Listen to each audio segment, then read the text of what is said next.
Welcome back to the channel, guys. Today we're doing a Team Mongoose 1979 model frame restoration, and we're going to actually build the whole bike up to a rideable bike. We're starting off with the frame and forks, which I got from the States. That's the Team Mongoose forks, not in the best of conditions, but we'll give those a sandblast. You can see the original candy apple blue colour that they've got there, which was this one looks like it's actually just flaking off here. So yeah, it's flaking off. So it would have been the chrome underneath, or the polished zinc, and then they've just put a coating on top of it. The frame, this thing is toast. Like, I got it pretty cheap, but it had a lot of rust in it. Oh look, probably 4 or 5 years ago I attempted to, you can see here using a MIG welder, I've just tried to weld up all the holes that were in it. And you know, there's 1, 2, 3, 4, 5, 6, 7, 8, 9, 10, 11. Yeah, so it's got some rot through it, unfortunately. I wouldn't be surprised this thing was probably underwater. Who knows? But look, I don't think it's going to be a rideable bike once it's finished. It's really going to be just for show. I mean, not that people are riding these things these days anyway. I mean, I'm too big for them, so... But you can see the flattened chainstay here. Our serial number underneath it too, which does tell us that it is a Team Mongoose. You can see there it's got the T and then CF9, which means it's a 79.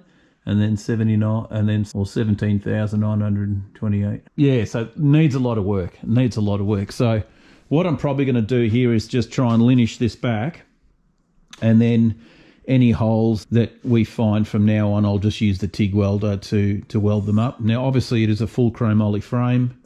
We're going to powder coat this in chrome and then put the translucent blue over the top of it.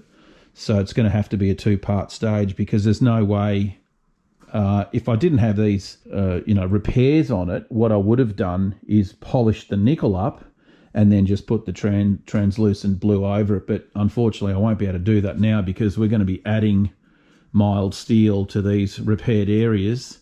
It just will look blotchy and look terrible. So that's the plan. We'll see how it goes. I've got some other bits and pieces, some cranks. So let's start grinding back some of this hideous repairs that I've done in the past and try and get this thing looking good again.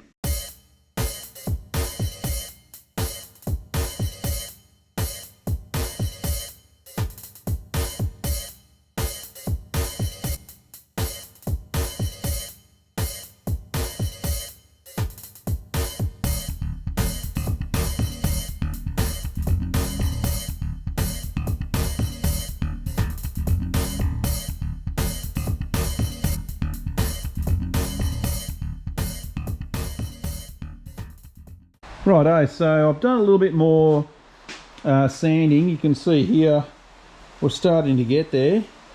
You know, we've got a couple of pinholes here that we still need to fill with some TIG.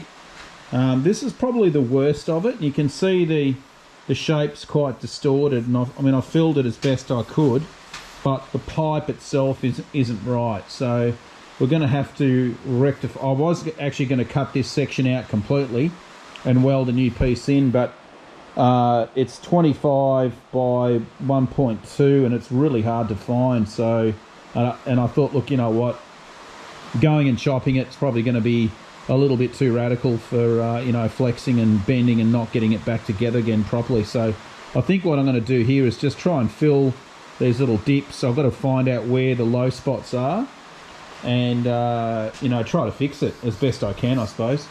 Down here again, we've got a small spot there that needs tigging up, a little bit of a spot just there that needs fixing. But this side here came up pretty good, and that side there's a few holes in that.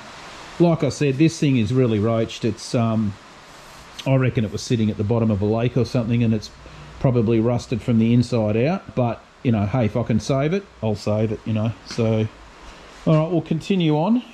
It's getting there. I mean, we just got to keep finding the spots and try and fill it. And what I might do here is put some black marker over it and then put a flat file over it, and that should show me where the low spots are, and then I can just keep filling them up. And the other thing I can do as well is right before powder coating, I can use JB Weld, and because it's quite resistant to high temps, just to fill in all these little tiny imperfections.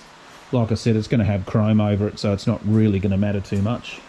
All right, we'll continue on. Righto, so she started to rain, so sorry about the the noise up on the roof. Anyway, so a little bit radical. I've basically gone over the areas that I've sanded, and you know, they had a couple of little imperfections here and there, and I've just put a skim coat of this JB Weld on, and it is supposed to be a high temperature thing that will withstand the powder coating temperatures, so 200 degrees Celsius or 400 Fahrenheit. So yeah, pretty much wherever the repairs were, I've just put a skim coat over it. I'll obviously sand this back just to make sure it's absolutely Mickey Mouse, and I might even have to go back over it again because, you know, this one here, this pipe here especially, was quite distorted, so just trying to get that radius, you know, making it look good. You know, I pretty much went back over all the little pits and holes and welded them up, so I'm hoping this thing will be strong. We'll see, I suppose. Time will tell. But anyway, I'll leave that overnight, and then I'll come back and do give it a sand. I've basically made myself a little pipe here, which, you know, that'll hug the radius, and I can put that over the top of it with a bit of sandpaper on the inside, sand it, and that should get it absolutely perfect. So, and like I said, once the powder's on, you won't even know. It's going to be chrome and then the candy blue. All right, well, we'll leave it till tomorrow, and yeah, let's go. Okay, well, it is the next day now. I've just gone over, I've given it a sand with some 180 grit, and just obviously sanding it around the tube and, you know, just to try and get it as level as we can. So these are just the darker areas are just touch-up spots where there was a couple of little pinholes.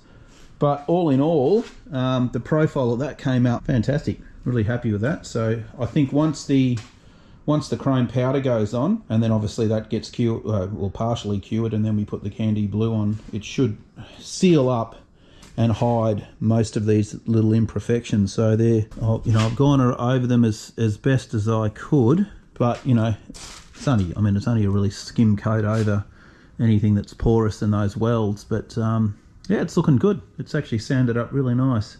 I was actually going to go and chop these sections out and just weld in some chromoly pieces. I thought that might be a quicker and easier job, but I couldn't find this size. It's actually 19.8 mil outside diameter, and no one stocks it. So I kind of canned the idea, and I thought, look, I'll just fix them up as I go. Same with that. That's a 1 inch or 25 mil tube. It was just a bit difficult to find it in the right wall thickness as well. I've got to leave it obviously overnight now to just do these final touch-ups, and then what we'll do is take the grit down from 180, and we'll take it right down to probably 600 or even 800. Yeah, then we'll get it ready for powder coating. All right. We'll stay tuned for the next update. Righto, so we've got them in the oven ready to bake out all the impurities. Got a couple of VW pulleys, engine pulleys up the back there. Got the Team Mongoose forks at the back, and we've got the frame. So as you can see, that's the final results of the repair, and you know, we'll see how we go. I'm not looking for 100% perfection. I think this pipe here's got a bit of distortion in it, but you know, that's going to have a pad over it anyway, so not that fussed about it. You know, if I can save it, I can save it. So all right, so 20 minutes baking this thing off, then we will apply the chrome on all these parts and then bake them for 20 minutes, and then we'll start putting on the blues after that. All right, let's get into it.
A nice new blue candy apple Team Mongoose.